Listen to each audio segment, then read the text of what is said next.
Bonjour tout le monde et bienvenue dans cette nouvelle vidéo. On va vous présenter ici les automatisations de type complexe. Alors, contrairement aux automatisations de type simple pour Excel, ici, LH Solutions va faire intervenir la programmation d'Excel, c'est-à-dire le VBA, Visual Basic for Application. Donc, en plus des trucs et astuces et des fonctions qu'on va ajouter, on va en plus encore mettre une surcouche de programmation parce que ici, c'était une automatisation qui le nécessitait. Le client en question nous avait fait appel parce qu'il recevait hebdomadairement le fichier FO, qu'on appelle ici fichier origine. Donc, évidemment, toutes les valeurs ont été falsifiées. Mais c'était un fichier qu'il recevait hebdomadairement de son cabinet d'expertise comptable. Ce fichier, finalement, si on regarde, est partagé en deux grosses parties, à savoir l'année 2012, c'est un ancien fichier finalement de N-1, et l'année 2013. Et pour chacune de ces années, il y avait le chiffre d'affaires général qui était départagé en plusieurs familles, le chiffre d'affaires de la famille 1, de la famille 2 et de la famille 3. Il en était de même avec les quantités justement générales de la famille 1, de la famille 2, de la famille 3. Et on comparait cela à l'année N avec les mêmes données. Le problème, c'est que la personne qui était en charge de ce fichier, qui devait faire des statistiques et qui devait en plus faire un export sur PowerPoint, n'était pas vraiment très à l'aise avec Excel et donc perdait énormément de temps par semaine pour mettre ce dernier en forme et pour exporter ce dernier ou pour créer justement le PowerPoint pour pouvoir faire une présentation lors de la réunion en début de chaque semaine. Évidemment, il y avait des petites choses à améliorer quand même, puisque dans ce fichier Excel, il m'avait fait remonter la chose suivante, par exemple, c'est qu'effectivement, il connaissait le chiffre d'affaires de 2012 ici, et il connaissait le chiffre d'affaires de 2013 dans cette colonne-là. Mais il aurait bien voulu que cette colonne-là s'affiche en fait dans cette colonne-là.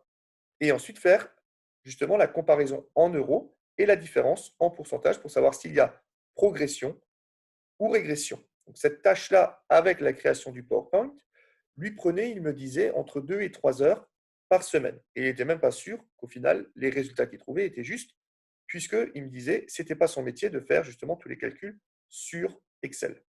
Il m'a donc contacté et m'a demandé si j'étais en capacité de lui automatiser tout ça, parce que ça représentait pour lui une réelle activité chronophage. Donc, je lui ai dit qu'il n'y avait absolument aucun problème.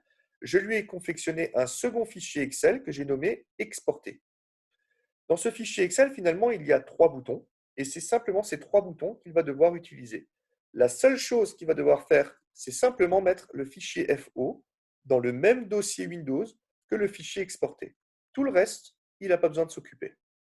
Il va dans un premier temps exporter les données du fichier FO, donc de l'autre fichier qu'on vient de voir. Il va les exporter justement dans ce fichier-là. J'ai simplement, donc on a les mêmes valeurs, mais j'ai simplement enlevé toute la mise en forme, donc le rose, et toutes les cellules fusionnées. Donc vraiment, ici, on a le texte en valeur brute. Donc ce qui mettait entre 1 et 2 heures à faire chaque semaine, c'est-à-dire toute la mise en forme avec le déplacement de la colonne 2013 à cet endroit-là et la différence en euros et en pourcentage, il aura simplement besoin d'appuyer sur ce bouton.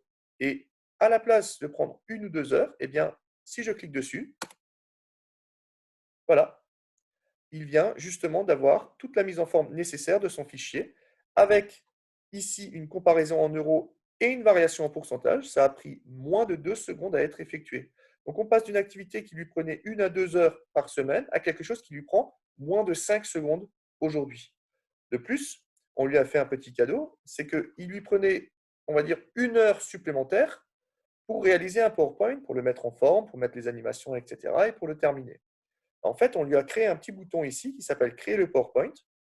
Et quand je clique là-dessus, le PowerPoint va se créer automatiquement. Donc, on le voit sous nos yeux. Et vous allez voir ici qu'il va justement afficher la date et l'heure du jour. Voilà, le PowerPoint a été créé. Je peux le fermer. Je peux fermer celui-ci. Donc ça, je peux enregistrer si je le souhaite. Je peux voir maintenant qu'il y a un dossier PowerPoint qui a été créé automatiquement et que le PowerPoint en question a été créé à l'intérieur, enregistré à l'intérieur, à l'heure et à la date justement de la création. Quand je l'ouvre, je me retrouve bien avec toutes les diapositives justement à l'intérieur. Il avait simplement besoin encore de compléter les synthèses, puisque ici c'était justement la synthèse que lui-même voulait intégrer dans son PowerPoint.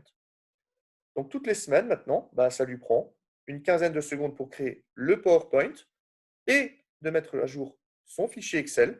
La seule chose encore qu'il devra compléter, c'est la diapositive synthèse. Voilà, vous venez de voir en direct la création ou plutôt l'utilisation d'une automatisation de type complexe effectuée par la société LH Solutions.